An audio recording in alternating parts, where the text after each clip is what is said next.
नमस्कार दोस्तों, आप सभी का स्वागत है। आज के इस वीडियो में तो चलिए जानते हैं बिहार के सभी 38 जिलों के छोटी बड़ी खबरों को केवल 20 मिनट में। बिहार पुलिस दूसरी शादी की तो जाएगी, नौकरी डीजीपी का पुलिस महकमे को कड़ा संदेश। बिहार के पुलिस महानिदेशक डीजीपी विनय कुमार ने स्पष्ट कर दिया है कि पहली पत्नी को छोड़कर दूसरी शादी करने वाले पुलिसकर्मियों के लिए विभाग में कोई जगह नहीं है। उन्होंने कड़े शब्दों में कहा कि जो पुलिसकर्मी शादीशुदा होने के बावजूद सब इंस्पेक्टर बनने या प्रमोशन पाने के बाद दूसरी शादी करते हैं, उन्हें सेवा में रहने का कोई अधिकार नहीं है। डीजीपी का यह निर्देश पूरे पुलिस महकमे के लिए एक बड़ी चेतावनी के रूप में देखा जा रहा है। बिहार में मंत्रियों अफसरों के अनलिमिटेड पेट्रोल पर लगेगी रोक। पीएम मोदी की अपील का असर। पश्चिम एशिया में बढ़ते तनाव और कच्चे तेल की कीमतों में तेजी के बीच पेट्रोल और डीजल की चिंता बढ़ गई है। इसी को लेकर प्रधानमंत्री नरेंद्र मोदी ने हाल ही में लोगों से ईंधन की खपत कम करने की अपील की थी। अब इसका असर बिहार सरकार के स्तर पर भी देखने को मिल सकता है। बिहार में मेडिकल स्टोर बंद रहेंगे, अभी खरीद लें जरूरी दवाएं। अलर्ट करने वाली खबर, बिहार में 20 मई को मेडिकल स्टोर बंद रहेंगे। दवा कारोबारियों की हड़ताल से मरीजों को परेशानी हो सकती है। अगर आप नियमित रूप से दवाइयां लेते हैं तो 20 मई से पहले उन्हें खरीद कर रख लें, क्योंकि राज्य में मेडिकल स्टोर बंद रहने वाले हैं। केमिस्ट एंड ड्रगिस्ट एसोसिएशन और Patna chemist and druggist association ने देशव्यापी हड़ताल का समर्थन किया है। इस वजह से 20 मई को बिहार के कई हिस्सों में दवा दुकानों पर असर देखने को मिल सकता है। बिहार में होगा बड़ा सियासी उलटफेर।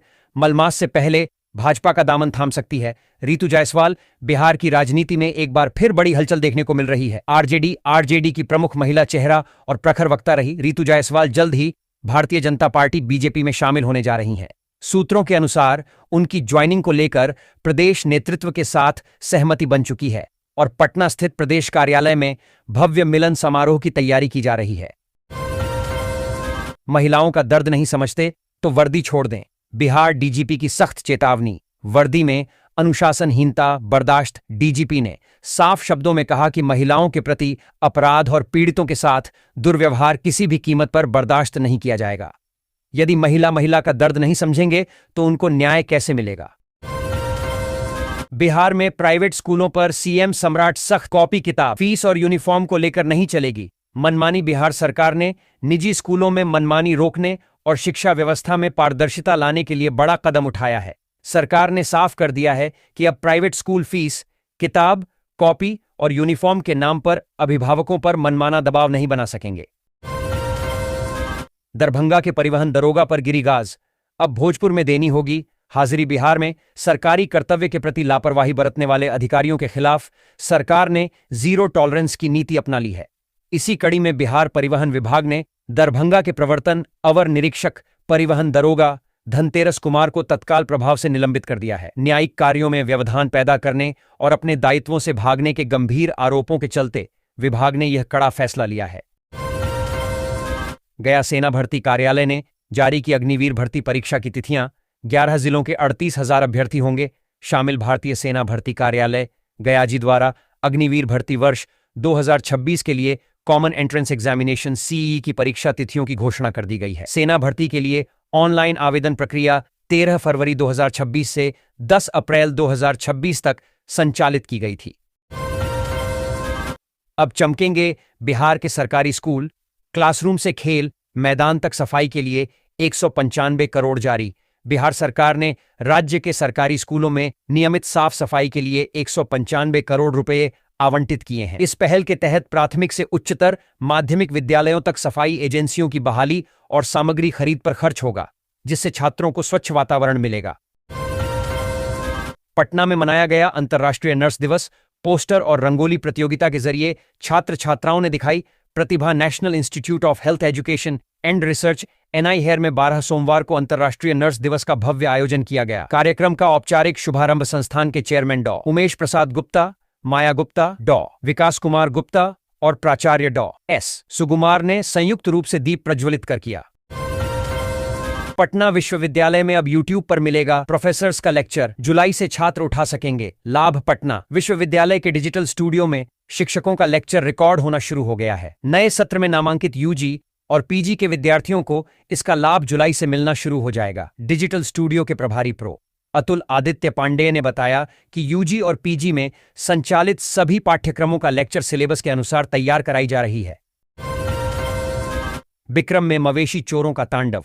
एक ही रात में 3 घरों से 10 भैंस पार गोरखरी में चोरों ने उड़ाया पुलिस का मजाक। पटना के बिक्रम थाना क्षेत्र के गोरखरी गांव में एक ही रात 9 गाभिन भैंस और एक बछड़े की चोरी। नगर, दतियाना और मसौढ़ा तेलपा की पुरानी चोरियों का भी अब तक नहीं हुआ खुलासा। दहशत में ग्रामीण जनता खुद कर रही रखवाली। पटना के बांकीपुर में बनेगा 5 स्टार ताज होटल, यहां शिफ्ट होगा बस स्टैंड। पर्यटन मंत्री ने क्या बताया? बिहार में नए मंत्रियों के बीच विभागों का बंटवारा कर दिया गया है। लगभग सभी नए मंत्रियों ने अपना अपना कार्यभार संभाल लिया है। इस बीच बिहार के पर्यटन मंत्री केदार प्रसाद गुप्ता ने पदभार संभालते ही पटना में बनने वाले 5 स्टार ताज होटल को लेकर खास जानकारियां दी। बिहार में 80 बुजुर्गों को घर बैठे मिलेगा अनाज। पायलट प्रोजेक्ट की तैयारी तेज। बिहार में 80 वर्ष से अधिक आयु के बुजुर्गों को घर पर खाद्यान्न पहुंचाने के लिए पायलट प्रोजेक्ट लागू होगा। खाद्य एवं उपभोक्ता संरक्षण मंत्री डॉ. अशोक चौधरी ने इसकी समीक्षा कर अधिकारियों को आवश्यक प्रस्ताव तैयार करने और वितरण में पारदर्शिता सुनिश्चित करने का निर्देश दिया। निशांत लगाएंगे जनता दरबार। पापा नीतीश की तरह सुनेंगे बिहार के लोगों की फरियाद। हर सप्ताह यहां होगी मुलाकात। पूर्व मुख्यमंत्री नीतीश कुमार के बेटे निशांत अब जनता की समस्याएं जदयू कार्यालय में सुनते नजर आएंगे। जनता दल यूनाइटेड जेडीयू ने प्रदेश कार्यालय में जनता दरबार की शुरुआत कर दी है, जहां सोमवार से शुक्रवार तक जेडीयू कोटे के मंत्री आम लोगों की फरियाद सुनेंगे और उनके समाधान के लिए संबंधित विभागों को निर्देश देंगे।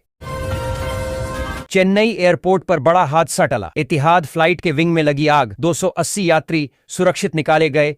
चेन्नई एयरपोर्ट पर मंगलवार को बड़ा हादसा टल गया। अबू धाबी जाने वाली एतिहाद एयरवेज की एक फ्लाइट के लेफ्ट विंग में अचानक आग लग गई। घटना उस समय हुई जब विमान उड़ान भरने की तैयारी कर रहा था। हवाई अड्डे के अधिकारियों के मुताबिक फ्लाइट में करीब 280 यात्री सवार थे। आग लगने का पता चलते ही पायलटों ने तुरंत स्थिति को संभाला और विमान को रोका गया। बिहार में फिर गरजेंगे बादल, गिर सकती है बिजली। पटना समेत 38 जिलों में आंधी, बारिश और वज्रपात का अलर्ट जारी। अगले 10 दिन तक भयानक खतरा। बिहार में मौसम ने ऐसा खौफनाक करवट लिया है कि लोगों को एक तरफ भीषण गर्मी से राहत मिली है तो दूसरी तरफ आंधी, बारिश और आकाशीय बिजली ने कई जिलों में तबाही मचा दी है। मौसम विभाग ने अगले 7 दिनों तक बिहार में मौसम के बेहद खराब बने रहने की चेतावनी जारी की है। प्रदेश के सभी जिलों में बारिश की संभावना जताई गई है। पटना गया और मुजफ्फरपुर वालों के लिए खुशखबरी, जून से चलेंगी 200 नई इलेक्ट्रिक बसें। बिहार को अगले माह ई बसों का बड़ा तोहफा मिलने वाला है। पीएमई बस सेवा फेज 2 के अंतर्गत राज्य में 200 अत्याधुनिक इलेक्ट्रिक बसों का परिचालन किया जाएगा। पहले चरण में पटना, मुजफ्फरपुर, गया समेत प्रमुख शहरों में इनका परिचालन होगा। बिहार पंचायत चुनाव 2026 से पहले सियासी हलचल तेज। 1000 पंचायतों में चुनावी रणभेरी बजने को तैयार। गांवों में सियासी पारा हाई। बिहार में पंचायत चुनाव 2026 को लेकर गांव-गांव में सियासी माहौल पूरी तरह गर्म हो चुका है। मुखिया, सरपंच, वार्ड सदस्य समेत तमाम संभावित उम्मीदवार अभी से ही जनता के बीच अपनी पकड़ मजबूत करने में जुट गए हैं। चौपालों से लेकर चाय की दुकानों तक सिर्फ एक ही चर्चा है, इस बार पंचायत की कुर्सी किसके हाथ लगेगी। राज्यपाल और शिक्षा मंत्री की अहम बैठक आज लोक भवन में होगी। High level meeting. सभी प्रमुख विश्वविद्यालयों के कुलपति भी होंगे शामिल। पटना से आज एक बेहद अहम और हाई लेवल बैठक की खबर सामने आ रही है, जो बिहार की उच्च शिक्षा व्यवस्था में बड़े बदलाव का संकेत दे रही है। आज शाम 4 बजे लोक भवन में होने वाली इस बैठक में कुलाधिपति सैयद अता हसनैन, उच्च शिक्षा विभाग के मंत्री और सभी प्रमुख विश्वविद्यालयों के कुलपति व वरिष्ठ अधिकारी शामिल होंगे। पटना में जनगणना 2027 की रफ्तार तेज। कई प्रखंडों में 80% काम पूरा। 26 मई तक सर्वे खत्म करने का लक्ष्य। जनगणना 2027 के प्रथम चरण मकानों के सूचीकरण सह आवास गणना का कार्य अब रफ्तार पकड़ चुका है। जिले के कई प्रखंडों में करीब 80% तक सर्वे पूरा हो चुका है। इन प्रखंडों के चार्ज पदाधिकारियों के अनुसार अधिकतम 22 मई तक आवास सूचीकरण सह गणना का कार्य उनके क्षेत्र में खत्म हो जाएगा। सायरन बजते ही अंधेरे में डूबेगा पटना। 14 मई को ब्लैकआउट मॉक ड्रिल। नागरिकों को क्या करना होगा? पटना में 14 मई को शाम 7 बजे हवाई हमले से निपटने की तैयारी के लिए सिविल डिफेंस ब्लैकआउट और मॉक ड्रिल होगा। प्रशासन ने लोगों से लाइटें बंद रखने और अफवाहों से बचने की अपील की है। यह सिर्फ एक अभ्यास है। बिहार में पेट्रोल, डीजल और एलपीजी की पर्याप्त उपलब्धता। पैनिक होने की जरूरत नहीं। मुख्यमंत्री सम्राट चौधरी मंगलवार संकल्प कक्ष में समीक्षा बैठक के बाद कहा कि राज्य में पेट्रोल, डीजल व एलपीजी की पर्याप्त उपलब्धता है, पैनिक होने की जरूरत नहीं है। उन्होंने यह परामर्श दिया कि जरूरत पड़ने पर 4 पहिया वाहनों का इस्तेमाल करें। उन्होंने इलेक्ट्रिक वाहनों के क्रय और उसके इस्तेमाल पर जोर दिया। यादव समाज को मजबूत बनाने के लिए हाजीपुर में हुआ विशाल सम्मेलन। उत्थान और अधिकार की उठी आवाज। हाजीपुर शहर स्थित अक्षयवट राय मैदान में यादव समाज की एकता और समाज उत्थान को लेकर विशाल बैठक का आयोजन किया गया। कार्यक्रम में जिले के विभिन्न क्षेत्रों से बड़ी संख्या में लोग शामिल हुए। बैठक में समाज के विकास और संगठन को मजबूत करने पर विशेष चर्चा की गई। एलपीजी के दामों में लगी आग, जनता झेल रही महंगाई। सरकार बोली, देश के पास 45 दिन का मजबूत रिजर्व। दुनिया भर में जंग, तेल संकट और ऊर्जा बाजार में मची हलचल के बीच केंद्र सरकार ने देशवासियों को भरोसा दिलाया है कि भारत में एलपीजी, कच्चे तेल और नेचुरल गैस की सप्लाई फिलहाल पूरी तरह सुरक्षित है। सरकार के मुताबिक देश के पास 60 दिनों का कच्चा तेल, 60 दिनों की नेचुरल गैस और 45 दिनों का एलपीजी यानी रसोई गैस का रोलिंग स्टॉक मौजूद है। उत्तर बिहार को बड़ी सौगात। मुजफ्फरपुर रक्सौल नरकटियागंज रेल लाइन पर 160 की स्पीड में दौड़ेंगी ट्रेनें। 4079 करोड़ मंजूर। नेपाल सीमा से सटे उत्तर बिहार के रेल नेटवर्क में जल्द बड़ा बदलाव देखने को मिल सकता है। भारतीय रेलवे ने मुजफ्फरपुर, सीतामढ़ी, दरभंगा, रक्सौल, नरकटियागंज रेलखंड के दोहरीकरण और मजबूती की दिशा में तेजी से काम शुरू कर दिया है। यह परियोजना बिहार की सबसे बड़ी रेल योजनाओं में गिनी जा रही है। बिहार में मंत्रियों अफसरों के अनलिमिटेड पेट्रोल पर लगेगी लगाम। पीएम मोदी की अपील का असर। पश्चिम एशिया की जंग के बीच पेट्रोल और डीजल की बढ़ी परेशानी के क्रम में प्रधानमंत्री Narendra Modi, PM Modi on petrol ने 2 दिन पहले यह कहा था कि पेट्रोल की खपत को कम करें। यह अपील सभी के लिए थी। इसका असर अब बिहार में सरकार के स्तर पर भी दिखेगा। रजिस्ट्री ऑफिस के रिकॉर्ड बदलकर बेची जा रही जमीनें। पकड़ा गया बिहार का सबसे बड़ा जमीन रैकेट। पुलिस को भेजी पूरी रिपोर्ट। बिहार में जमीन की हेराफेरी और रजिस्ट्री कार्यालयों के रिकॉर्ड में सेंधमारी करने वाले गिरोह का जाल अब कटिहार से निकलकर गया तक फैल गया है। कटिहार पुलिस द्वारा हाल ही में किए गए खुलासे के बाद ठगी के शिकार हुए लोग अब सामने आने लगे हैं। इस पूरे घटनाक्रम में 0 एफआईआर और रिकॉर्ड रूम के साथ हुई छेड़छाड़ ने प्रशासनिक महकमे में हड़कंप मचा दिया है। जानिए क्यों किशनगंज को कहा जाता है बिहार का चेरापूंजी। हर साल जमकर बरसते हैं बादल। भारत में सबसे ज्यादा बारिश मेघालय के चेरापूंजी और मौसिनराम में होती है। जब भी देश में भारी बारिश की बात होती है तो सबसे पहले चेरापूंजी का नाम लिया जाता है। लेकिन बहुत कम लोग जानते हैं कि बिहार में भी एक ऐसा जिला है जिसे राज्य का चेरापूंजी कहा जाता है। यह जिला है किशनगंज।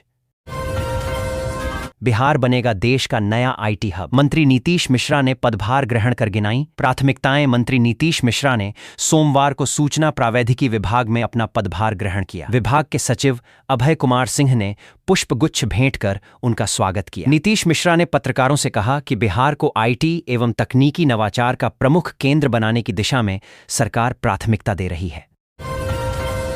मोतिहारी में छात्र हत्याकांड का पुलिस ने किया खुलासा। प्रेम प्रसंग के विवाद में चाकू से गोद कर हुई थी हत्या। पुलिस ने एक आरोपी को किया गिरफ्तार। मोतिहारी के कोटवा में परीक्षा देकर जा रहे छात्र रितेश यादव की कॉलेज गेट पर हुई चाकू मार हत्या मामले में पुलिस ने बड़ी कार्रवाई करते हुए आरोपी सोनू यादव को गिरफ्तार कर लिया है। पुलिस ने हत्या में इस्तेमाल बाइक, जूते और खून लगे कपड़े भी बरामद किए हैं।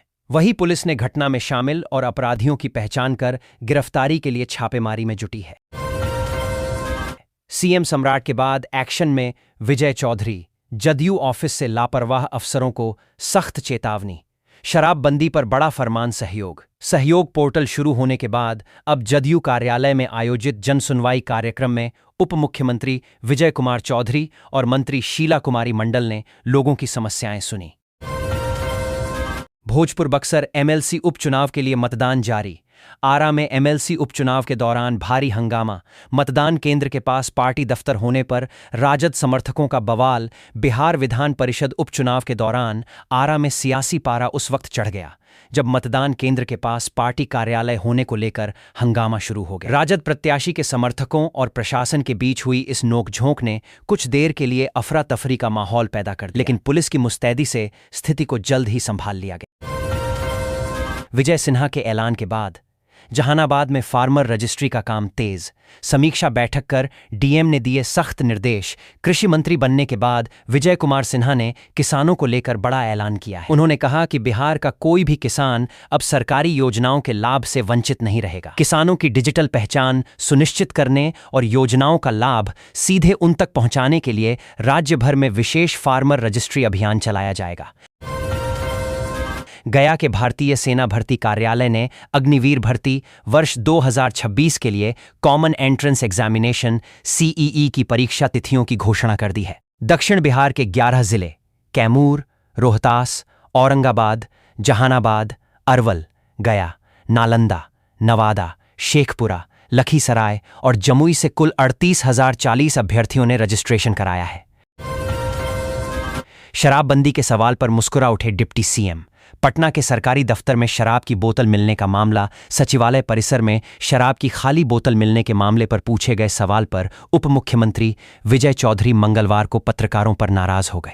जदयू प्रदेश कार्यालय में आयोजित प्रेस कॉन्फ्रेंस के दौरान उन्होंने मीडिया से कहा कि शराबबंदी कानून शब्द का इस्तेमाल गलत तरीके से किया जाता है। मानसिक रोगियों के इलाज पर पटना हाईकोर्ट सख्त। कहा केवल कागजों पर न रहे योजना, जमीन पर दिखना चाहिए असर। पटना हाईकोर्ट ने राज्य में मानसिक रोगियों के उचित इलाज नहीं होने पर गहरी चिंता जाहिर की। चीफ जस्टिस संगम कुमार साहू की खंडपीठ ने स्वयं संज्ञान लेते हुए इस मामले की सुनवाई प्रारंभ किया था। कोर्ट ने राज्य सरकार को 23 जून 2026 को इस मामले में विस्तृत प्रगति रिपोर्ट प्रस्तुत करने का निर्देश दिया। 23 लाख छात्रों के भविष्य से खिलवाड़। नीट विवाद पर तेजस्वी यादव का सरकार पर हमला। पेपर लीक मामले में परीक्षा रद्द होने के बाद विपक्ष ने केंद्र सरकार और भाजपा पर जोरदार हमला बोला है। विपक्ष का कहना है कि एक बार फिर लाखों छात्रों के भविष्य के साथ खिलवाड़ हुआ है। नेताओं ने आरोप लगाया कि बिहार से लेकर देश के कई राज्यों में लगातार पेपर लीक की घटनाएं सामने आ रही हैं, लेकिन सरकार इसे रोकने में नाकाम साबित हो रही है। राजद नेता तेजस्वी यादव ने सरकार पर सवाल उठाते हुए कहा कि क्या सरकार के पास इतनी प्रशासनिक क्षमता और इच्छा शक्ति भी नहीं है कि एक सामान्य परीक्षा बिना पेपर लीक के कराई जा सके। मिथिला सीमांचल को रेलवे की बड़ी सौगात। अमृतसर से न्यू जलपाईगुड़ी तक चलेगी अमृत भारत एक्सप्रेस। जाने टाइमिंग। मिथिला और सीमांचल के रेल यात्रियों के लिए बड़ी खुशखबरी सामने आई। भारतीय रेलवे ने न्यू जलपाईगुड़ी और अमृतसर के बीच नई साप्ताहिक अमृत भारत एक्सप्रेस चलाने को मंजूरी दे दी। रेलवे बोर्ड की स्वीकृति के बाद इस क्षेत्र में खुशी का माहौल है। इस ट्रेन के शुरू होने से बिहार, बंगाल और पंजाब के बीच सीधा रेल संपर्क और मजबूत होगा। बिहार में नए मंत्रियों और मशीनरी के साथ विकास को मिलेगी गति। 7 निश्चय 3 पर रहेगा फोकस। सरकार की गति नए मंत्री और मशीनरी के साथ आगे बढ़नी आरंभ हुई। कई विभागों के मंत्रियों ने सोमवार को भी पदभार ग्रहण किया। वहीं कई महकमों में नए अधिकारियों की भी तैनाती हो गई। स्वास्थ्य मंत्री के रूप में निशांत कुमार ने विगत शुक्रवार को ही पदभार ग्रहण कर लिया था।